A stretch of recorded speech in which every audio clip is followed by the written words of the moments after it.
In 1980, a struggling used car salesman from San Francisco made an audacious claim. He owned the moon, not metaphorically, not hypothetically, literally. He walked into a county office, filed paperwork, and declared ownership of the moon, Mars, Venus, and several other planets. Everyone assumed he was joking. He wasn't. Within a few decades, this man had sold millions of acres of lunar real estate to customers around the world, generated millions of dollars in revenue, built an internationally recognized business, and created a legal situation so ambiguous that governments still don't know how to respond. The surprising part, no government ever successfully stopped him. I'm Keith Conrad, and this is Sidequests. Today, the story of Dennis Hope, the man who built a multi-million-dollar business selling property on worlds no one owns. A story about legal loopholes, international law, the power of audacious thinking, and what happens when nobody says no. It's 1980. Dennis Hope is in trouble. Recently divorced, financially struggling, looking for an opportunity that nobody else had noticed. He's sitting in a community college library in San Francisco, researching international law and looking for something, anything that might give him an edge. He's reading about the 1967 Outer Space Treaty, an international agreement that established basic rules for space exploration. All the major spacefaring nations signed it. It's the foundation of space law. He focuses on one specific article, Article 2. Outer space, including the moon and other celestial bodies, is not subject to national appropriation by claim of sovereignty, by means of use or occupation, or by any other means. Countries cannot claim the moon. Countries cannot claim planets. National appropriation is prohibited. But then Hope reads the treaty again, really reads it. It says countries cannot claim celestial bodies. It specifically says national appropriation is not allowed. It says nothing about private individuals. And that's the loophole. That's the gap. That's where an idea is born. If countries can't claim the moon, but the treaty doesn't explicitly prohibit individuals from claiming it, then maybe, just maybe, an individual could claim it. Could claim it and then sell pieces of it. Whether this is a real loophole or a misunderstanding of international law becomes the foundation of everything that follows. Hope decides to test it. It's audacious, it's probably absurd, but Hope decides to do it anyway.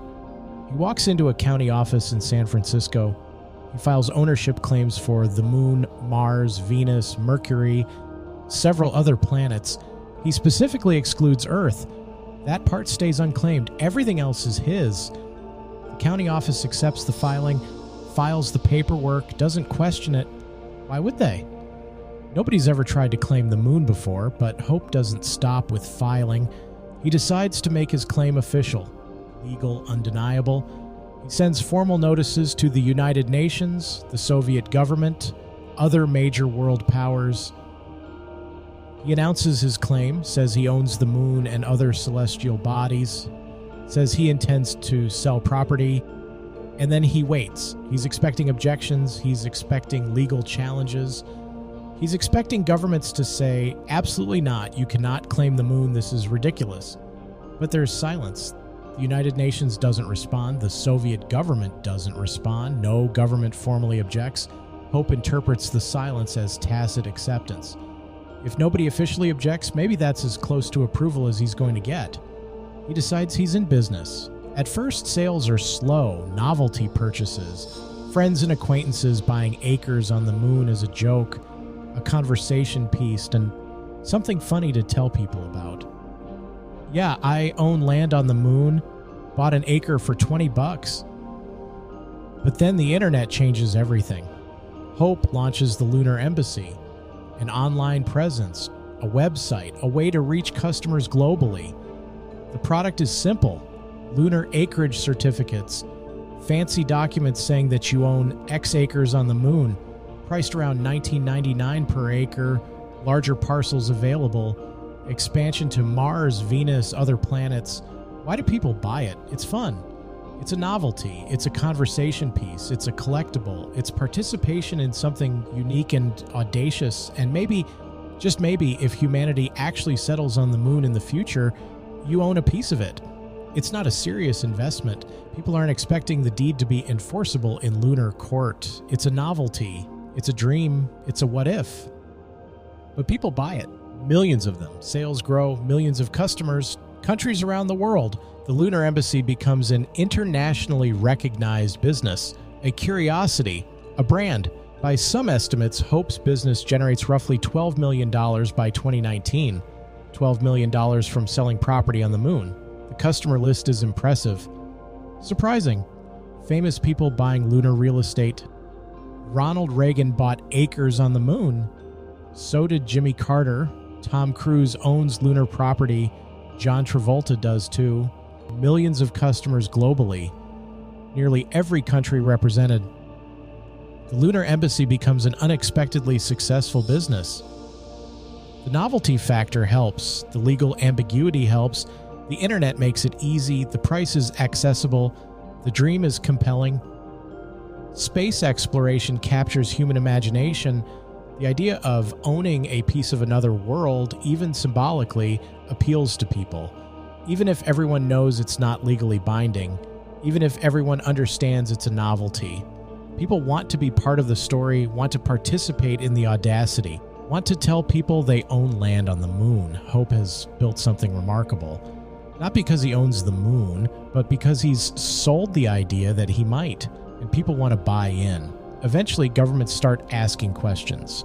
Critics argue that Hope can't sell something he doesn't own, that this is fraud, that this is taking money under false pretenses. Some countries try to challenge the business directly. Germany investigates, considers prosecuting, but runs into a problem. Who has jurisdiction? If Hope claims to own lunar property, what country's courts can rule on that? The case becomes a legal tangle. Eventually, nothing comes of it. Sweden has similar questions, similar challenges, similar lack of resolution.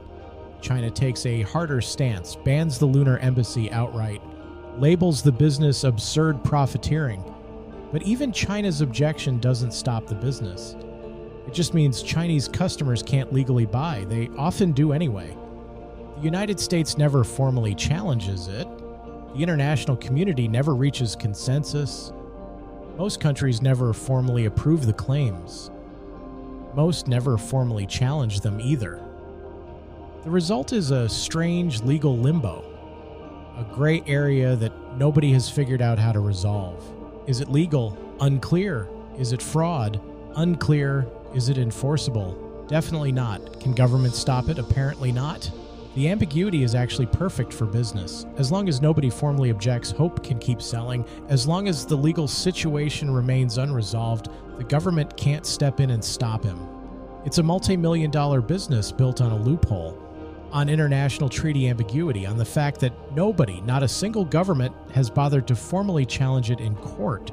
But Hope doesn't just sell real estate. He goes further. He creates a government, an actual government, the galactic government, constitution, currency called the Delta, patent office, claims of democratic governance. He acts like a sovereign state, sends correspondence to actual governments, requests that nations obtain licenses before operating on the moon, tries to create institutions supporting his claims.